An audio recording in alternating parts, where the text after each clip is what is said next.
All right, guys. Here at Locals again. My boy Hayden. He's a hero guy. If you've noticed the play mat, he's a hero fam. I've never seen him play another deck, so he's just going to show us his updated profile from the with the new cards from Power of the Elements. And yeah, what's up, guys? So for this deck, we're playing 3 Stratos. Pretty self-explanatory. It's the starter in the deck. Love to see it in your opening hands. I'm actually doing 3 Shadow Mist. 3 them things. Yeah, 3. Because I want to see her as much as I can, because we have a new card from Power of the Elements that brings her out, gets you the mass change super easy. So I like her at 3, and she's also a good target for the Vision Hero package, so you can dump her, add the cards if you don't have the Cross Crusader. I run 1 Honest Neos, 1 Liquid Soldier, pretty much staples in all hero decks. And now we got the Spice, the new cards from Power of the Elements. We got the Crosskeeper. This card is insane. I'm sad it's only a common. Basically what it does is you pitch it from your hand and you can special summon an elemental hero out of your hand, or you can choose one in your graveyard. If it comes out of your hand, you can still get the effect of it. So the elemental heroes you just showed, they can all be special summoned by this effect. Yeah, all the elemental heroes can be. So my target is always try to get Shadow Mist, so get the Dark Claw. So if not, obviously Stratos is another good target. A free special summon in a hero deck is pretty insane. So I like him at 2. 3's alright, but so you can do Hero Lives and this in the same turn. Oh yeah. So anytime you can get a special summon out of your hand as a hero player, you love to see it. So then I'm playing 3 Ferris, 2 Vion, and the 1 Increase. I like the ratio. I think every hero player has a preference on how they like to see the ratio. I don't like more than 1 Increase. It gets a little bricky. And I never really run into it. I run a 45 card deck, so I'm pretty fortunate that I don't draw into it very often. And honestly, if you know what you're doing, even if you draw into it, you can play out of it. Then I do my Destiny Hero package. I do 1 Denier, 2 Malicious. Every hero player runs with that. And then I do 1 Plasma, and then my extra Destiny Hero is Decider. I like Decider because he's a good link target for the Cross Crusader. Because it sets you up for the following turn. You can get another card back to your hand on your end phase, so that's why I play him. Kind of played around with the Diamond Dude. I think it's a good card, and then of course my boy Trey here loves Celestial. I've been trying to get him to play Celestial, but he won't do it. I can't do it. I think there's better Destiny heroes. I do play the Evil Hero package, so I have my 1 Dust Gold. I think Bane is a really good card in this meta, and honestly, being able to Vision Hero package and then end with a gold in your hand, pitch it, and then it just gives you a giant beater that Raigekis your opponent's board every turn is it's pretty hard to get around. Pretty solid card. Then onto the spells. I play the mandatories, 3 Hero Lives, 3 Mass Change. I kind of messed around with playing Mass Change 2. It gets a little bricky, and also having the discard cost. You don't always want to go neg in a hero deck. All your resources are pretty valuable, so I think Mass Change by itself is pretty solid. And obviously Hero Lives being at 3 is huge for us. Get you that Dark Law even easier. Oh yeah. And then I play 3 emergency calls with the new Crosskeeper. Being able to search your Stratos, your Dark Angel, it's just really easy to get the masked heroes that you're looking for out on the field, or extend with Crosskeeper. You got to get that Shadow Mist, and that they got Liquid Soldier too. So. Yeah, exactly. I play the 2 Fusion Destinies, mandatories in my opinion. Broken card. One of is going to be my Poly, a Miracle Fusion, Reinforce the Army, Dark Calling, Foolish Burial, Call by the Grave. All these cards are super useful in the deck. I feel like all of them should be run. Obviously, some hero players don't like the Evil Hero package, so I mean, Some people have it, some people don't. I prefer it. But yeah, so I think all these are pretty much staples. And then the Rhoda can grab the cross keeper. Oh yeah, that's the new thing. Yeah, Rhodas actually can target the cross keeper. I don't like more than one poly. I think it gets a little weird, especially running only one increase. And most of the time, if you're not finishing off your opponent with your first turn, then you're usually not having a good time. And then I play 3 triple tactics. Best card. Best card. Everybody plays on your turn in these new decks and stuff. I don't know how, but I resolved 3 of these in one game today.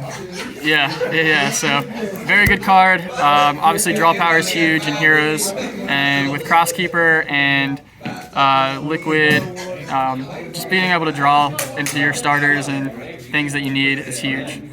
And then the 3 traps I play are the Imperms. Good card.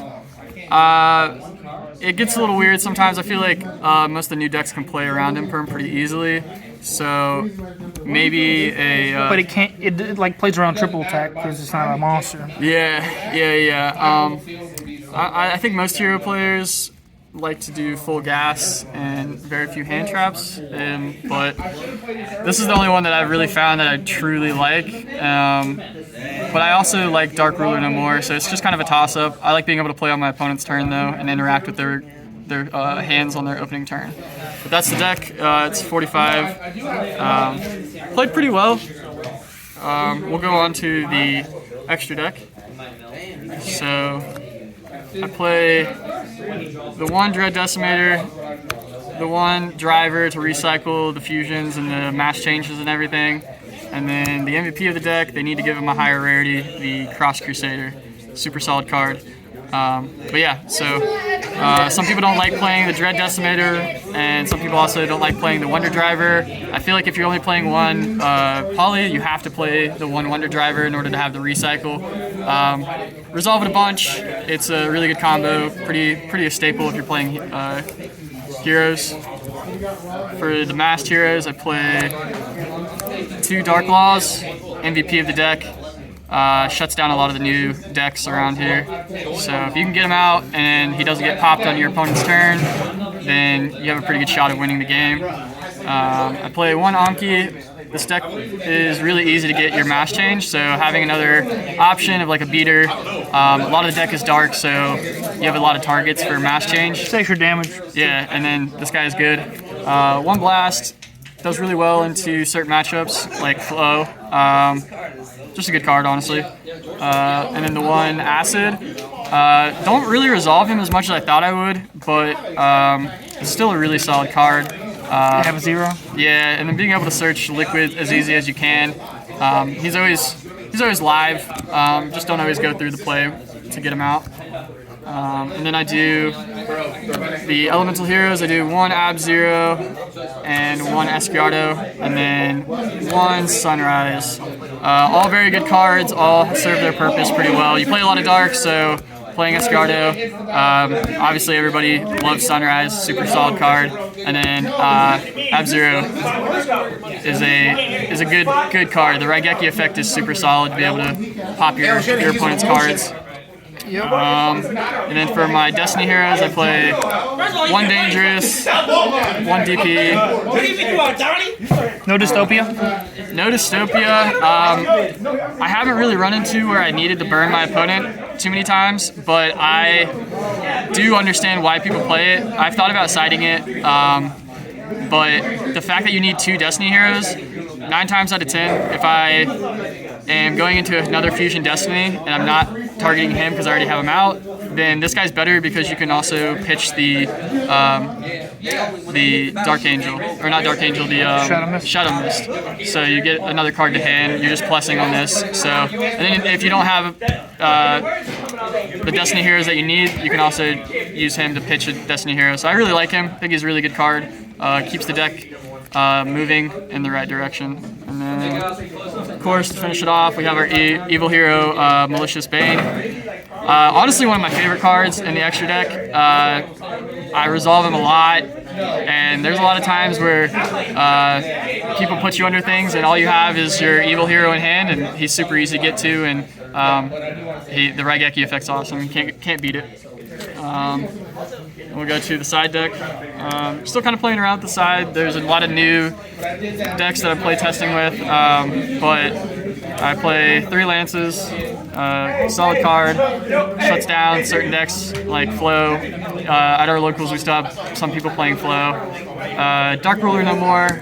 I really like the card, and I've thought about main decking it. I just like being able to interact with my opponent's turn, so that's why I side it. Then I do 3 Twin Twisters, and then I do 3 D-Barriers. Honestly, this card in this meta right now is probably the best side card that I could think of. Just shuts down decks left and right, so I really like it. I sided into pretty much every matchup that I play into, minus like the Marincess and stuff like that, but super solid card. And then the last one is Summon Limits. I'm siding it now as well. Yeah, if I can resolve it and set up my board, a lot of these new decks require a lot of summons to be able to play their hands and get what they want out, so that's why I play it. If I can get it out after I get my board up, it can shut down an entire game, so very good card. So that's my deck. Any shout-outs? Just like the hero page on Facebook, a lot of people discussing like different things, so I get a lot of my inspiration for the deck from there. The Hero Gang's type.